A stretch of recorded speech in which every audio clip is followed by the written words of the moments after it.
Նիկոլ Փաշինյանը այսպես է կարծրաշապը սկսվել, հա, որ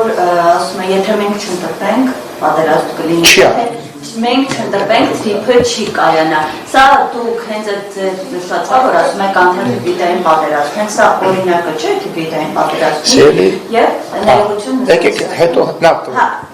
որ ասում եք Նիկոլ Փաշինյանը հենց Գյումրիում ասեց 65%-ի ակնկալիք ունենք, որտեղից է այս դիտարկումները, քանի որ տարբեր հացեր ընկնախոսները ասում են, այ սա հստակ ցույցում է, որ լցոնումների վերաբերյալ նրանց տեսակետն են փոխանցում,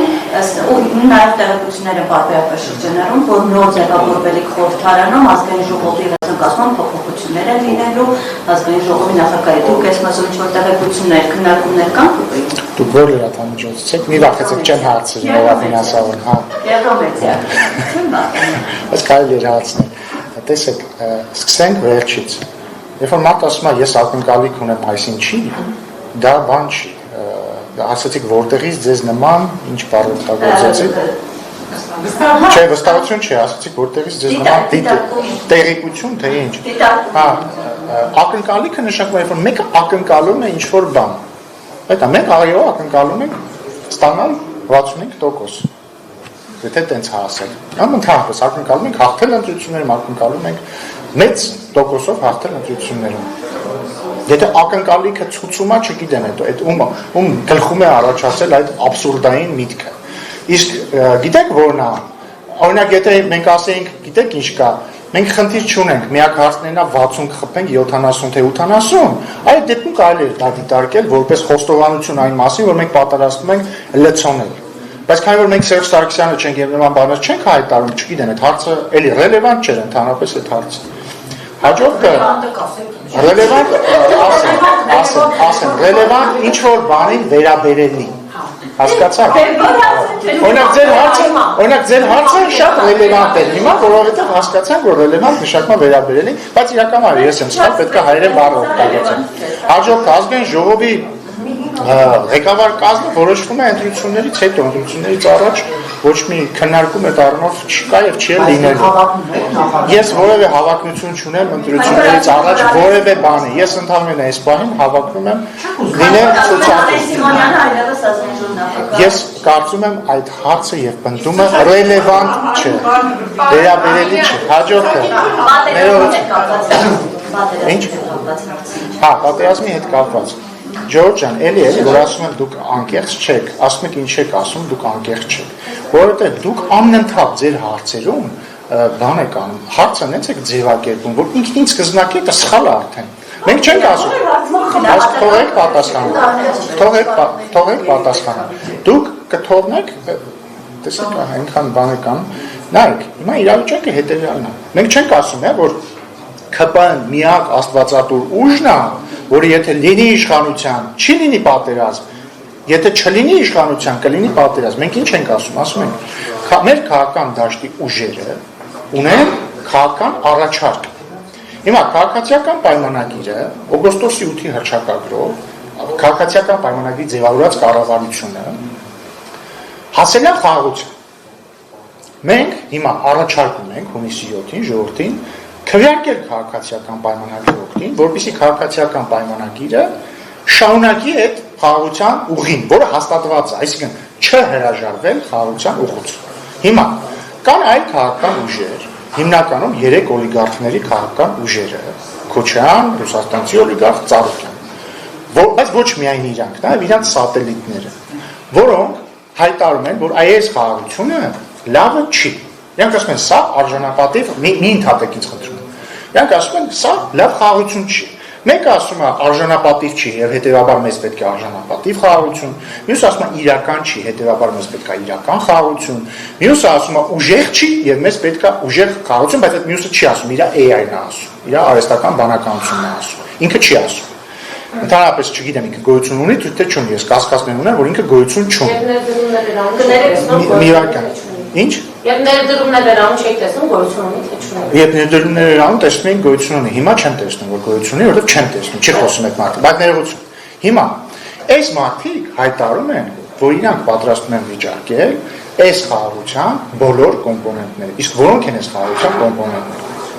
առաջին եւ սկզբունքային կոմպոնենտը Վաշինգտոնի խաղաղության հռչակագրով այդ թվում հաստատված եւ ոչ միայն, նաեւ համանազատման հանձնաժողովների կանոնակարգով Ադրբեջանի եւ Հայաստանի միմյանց տարածքային ամբողջականության ճանաչումն է Ալմատայի հռչակագրի հիման վրա։ Իրանք ինչ են ասում։ Օրինակ, Դաշնակցության ներկայացուցիչները ասում են, որ խորհրդային միության ժամանակվա սահմանները Հայաստանի եւ Ադրբեջանի միջեւ անարդար սահմաններ են։ Երբ որ դու ասում ես մի բան անարդար է, դու վիճակում ես դա։ Կամ իրանք ասում են, որ Սահմանազատման կանոնակարգի 5 Ալմատայի հռչակագիրը չի կարող լինել։ Պետք է լինեն նոր սկզբունքներ, օրինակ դեմոգրաֆիական սկզբունքով պետք է լինի սահմանազատումը։ Այսպես չանակ, այսինքն իրանք կամ ինչ են ասում են Քոչարյանն ինչ է ասում։ Ասում է 29743 կիլոմետր քառակուսու մեջ պարկը փակվելը սխալ է, չպիտի Հայաստանը դրա մեջ պարփակվի։ Կամ ինչ են ասում իր կուսակիցները, ասում են Արարատը մերն է, Դադիվանքը մերն է, այս ինչը մերն է, ինչը մերն է։ Հիմա ասում են մերն է, հասկանում եք, այդ արտահայտությունը արվում է։ Հիմա սա մեկ կոմպոնենտ, հաջորդ կոմպոնենտ, թրիպը հայ-ամերիկյան բիզնես նախագիծ է։ Իրանք ինչ են, բայց քանի որ ինքը հայ-ամերիկյան է կառավարությունների միջոցով քննարկվող այս բիզնես նախագիծը քաղաքական պայմանավորվածության արդյունք է, որովհետև Հայաստանի վարչապետն ու ԱՄՆ նախագահն են, չէ՞, պայմանավորվել թրիպի շուրջ։ Հիմա իրանք ասում են, այս թրիպում պետք է նոր կոմպոնենտներ մտցնել, նոր կողմեր մտցնել։ Ու առաջարկում են մտցնել այն կողմերին, որոնք ԱՄՆ-ի հետ նույնիսկ երբեք Մինսկի խմբի համանախագահության շրջանակում չէին համատեղվում, իրար չէին ուզում հանդիպել, հիմա չեն ուզում հանդիպել, հասկանում եք, մի վարքան։ Այսինքն դա նշանակում է, եկեք ջրենք այս թրիպը։ Հաջորդը սահմանազատմանը արդեն անդրադարձավ, երբ որ մենք ասում ենք Ղարաբաղյան շարժումը չպետք է շարունակենք, իրանք ասում են ոչ, Ղարաբաղյան շարժումը պետք է շարունակենք։ Հիմա եթե կպցնում ենք իրար այս բոլոր կոմպոնենտները, որ իրանք խաղաղության բոլոր կոմպոնենտները ասում են, դա ներողություն խաղաղության պայմանագիրը, ասում են խաղաղության պայմանագրին պետք է ներառել նոր երաշխավորների։ Այստեղ էլ երկու խնդիր կա։ Խաղաղության պայմանագիրը արդեն նախաստորագրված է եւ նրա մեջ նշում չկա երաշխավորների մասին։ Եվ երբ որ ասում են պետք է նոր երաշխավորներ, նշանակում ասում են եկեք վերաբանակցենք, այո, սրանք բոլորը փոփոխությունների առաջարկ են, սրանք բոլորը վերանայման առաջարկ են։ Եվ հետեւաբար, եթե այս քաղաքական ուժերը գան իշխանության եւ անեն այն ինչ իրանք խոստանում են անել, իսկ իրանք ինչ են խոստանում անել, վերանայել այն խաղաղությունը, որ այսօր կա, հասկանում եք։ Եթե իրանք ասում են վերանայում ենք, նշանակում է դա ավտոմատ հրաժարվել այս խաղաղությունից։ Իսկ դա նշանակում է ավտոմատ հրաժարվել միմյանց տարածքային ամբողջականությունը ճանաչելուց, հրաժարվել սահմանազատման սկզբունքներից, հրաժարվել ապաշրջափակման սկզբունքներից եւ թրիպի իրագործումից, հրաժարվել Ղարաբաղյան շարժումը չշարունակելուց։ Սա ավտոմատ 100%-ով բերելու է պատերազմի։ Հիմա մի վարքան։ Հիմա հետեւաբար ավելի կոռեկտ կլիներ, որ դուք ձեր հարցը ոչ թե sense ձևակերպեիք։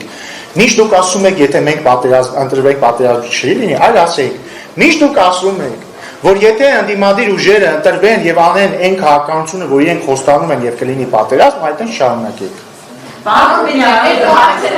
Մեկ է մի բան էլ ասում են, հաճախ ասում են, դուք վախեցնում եք պատերազմով, սպառնում եք պատերազմով, Ժորժ ջան, եթե